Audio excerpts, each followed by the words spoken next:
Welcome, everyone, to Latter Daily Digest. This week is John's birthday week, and we're here to celebrate John's birthday week. And also, next month begins the 20th year of Mormon Stories Podcast. With me today is Sheena Peterson from the Sheena Peterson channel. Thank you very much for coming. Yeah, of course. Thank you. I put a call out for people to recommend shows on Mormon stories that were impactful to them, and Sheena has picked Hans and Birgitta Mattsson, and so there they are. And so I had some help from my elves create a mini essay. What I'll have you do, Sheena, is you read the first paragraph, and then I'll read the second paragraph. All right. So, high-ranking leader leaves Mormon Church, the second anointing with Hans and Birgitta Mattsson. So in this episode of the Mormon Stories Podcast, John Dehlin interviews Hans and Birgitta Mattsson, who share their experiences with the Mormon Church's second anointing. The second anointing is a secret ceremony that promises exaltation in heaven, meaning the recipients will become gods and rule over their own planets. Hans and Birgitta, who were once high-ranking members of the church, describe their journey from faith to doubt. Hans served as an area authority in Sweden and was involved in the Swedish Rescue. I think that happened in 2009 or 10 or 11, somewhere in there. An event where church leaders tried to address concerns about church history. Despite these efforts, Hans experienced a faith crisis and eventually left the church. The Mattssons explain the details of the second anointing ceremony, including the washing of the feet and the blessings given. They reflect on the emotional and spiritual impact of the ceremony, noting its secrecy and exclusivity. The video highlights the challenges faced by those who question their faith and the efforts of the church to maintain its teachings. Hans and Birgitta's story is a powerful example of the complexities of faith and the personal struggles that come with it. Their journey from belief to doubt and their experiences with the second anointing provide a unique insight into the inner workings of the Mormon Church. Sheena, how long ago did you see that episode? Do you think it was? Oh, it was last year sometime, I think was the first time I saw it. I want to say it was probably about a good year ago at this point. But I think more memorable was probably when I watched it the second time, because I had to show it to my husband. And that was why it was really impactful for me, because I knew that it would mean something to him to see that. Right. So how did that go? How did that happen? Are you able to share that, or do you want to just talk about your own feelings? No, it's good. Yeah. So, I mean, I can kind of, I guess, preface a little bit with how I came across it. But in a lot of my deconstruction, I listened a lot to I was really into the history and wanting to know what was actually happening there. So that was a really big deal to me. So I was doing a lot of research on top of listening to the LDS discussions series that Mormon Stories Podcast does. Yep, and Mike. So yes, with Mike, he's great. So, and Nemo's on there a lot too, which is great. So yeah, I think it was because I was watching the one that was talking about the temple and where all of the temple ceremony, the endowment came from and everything. That really kind of, I don't know if it was in that episode that they had mentioned maybe the second anointing. So I think I had looked it up. And so then I had seen that there were these, this episode in particular that I came across about the second anointing. And so after watching that, it kind of blew my mind. And I was like, I can't believe that this is happening and that the people involved aren't looking at this feeling that this isn't somehow like completely cultish. So, and Hans explains it in a really good way. He says, he says, I really thought that I would see Jesus, or that something like amazing would happen. And he got to have his wife wash his feet and bless him, give him a blessing. And he thought that was tender. It was sweet. It was wonderful to have that happen. Yeah. And so it was an amazing experience, but it was all the other stuff around it where now he can do whatever sin he wants and not have to worry about going to heaven, and not have to worry about his exaltation.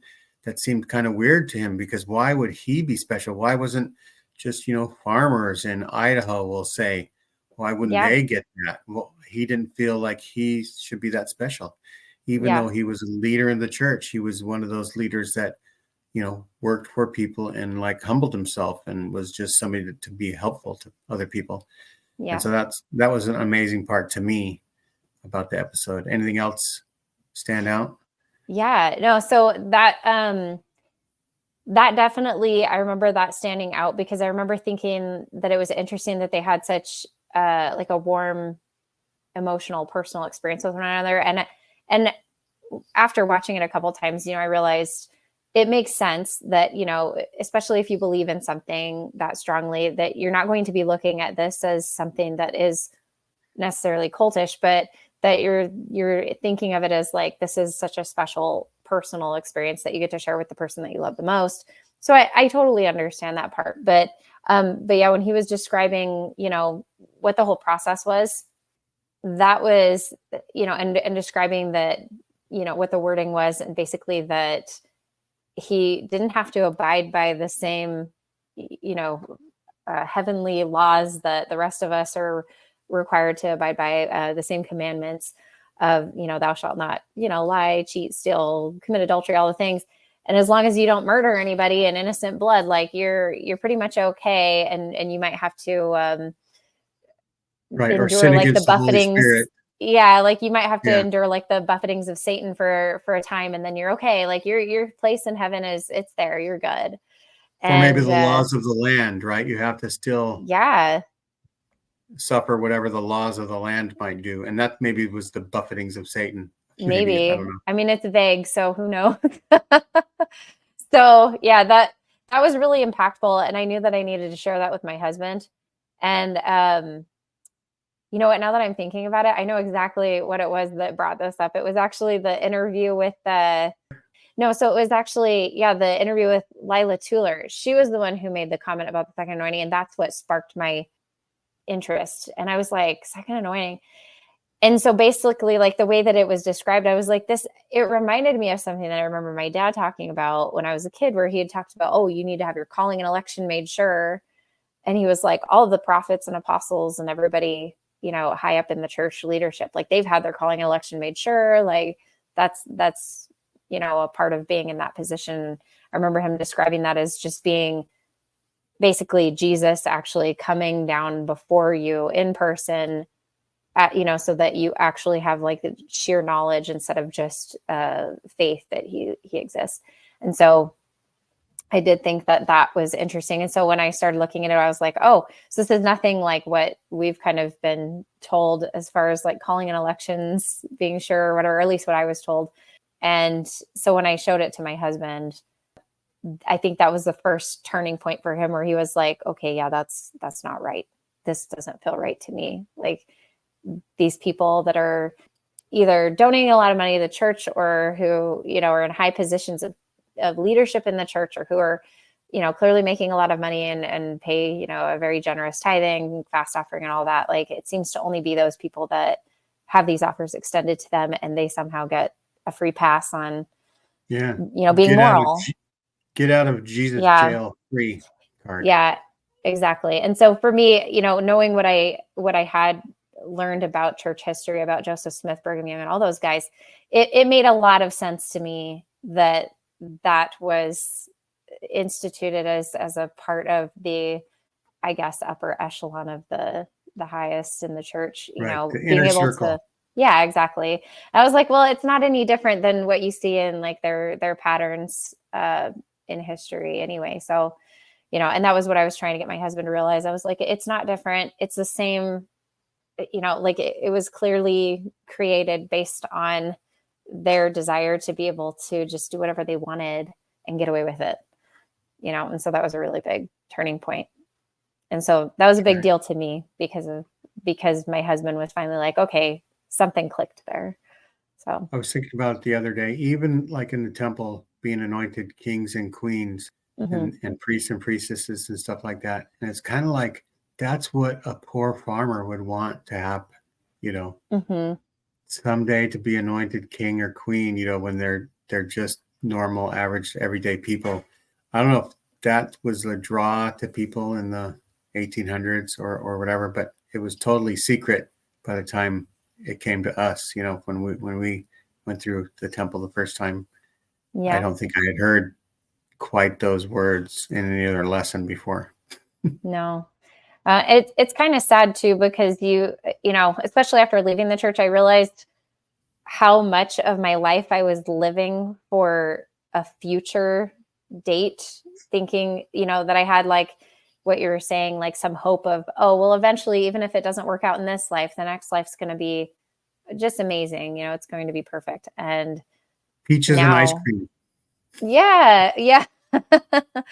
And then you realize, oh my gosh, I'm just not even really living for right now. Then I'm just kind of almost biding my time and not really living my life to the fullest. And so, Right. And all we really know, according to Joseph, is like the streets are paved with gold somehow, for some reason. Gold's important in heaven.